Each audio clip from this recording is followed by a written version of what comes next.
છોટાઉદેપુરના પાવી જેતપુરમાં પણ ધોધમાર વરસાદ છોટાઉદેપુર જિલ્લામાં સાર્વત્રિક વરસાદ વરસી રહ્યો છે। સવારે નસવાડી તથા આસપાસના પંથકમાં વરસાદ નોંધાયો। જો કે પાવી જેતપુરમાં તોફાની વરસાદ વરસ્યો। 2 કલાકમાં 1 ઇંચ વરસાદ વરસી જતા રોડ અને રસ્તા ઉપર પાણી ભરાઈ ગયા। વધુ જાણકારી મેળવી અમારા સંવાદદાતા માજીદ ખાન ફોન લાઈનથી જોડાયા છે। જી માજીદ, શું સ્થિતિ છે વરસાદની?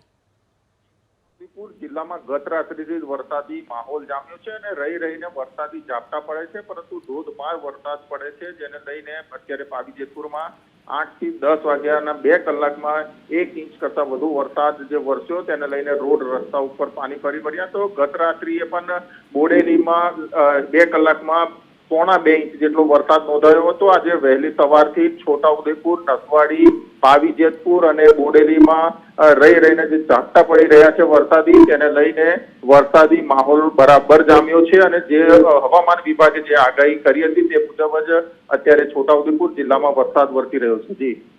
જી આભાર તમામ જાણકારી આપવા માટે। તો છોટાઉદેપુર જિલ્લા માટે પણ વરસાદની આગાહી હતી, ત્યારે અહીં પણ સારો વરસાદ વરસી રહ્યો છે।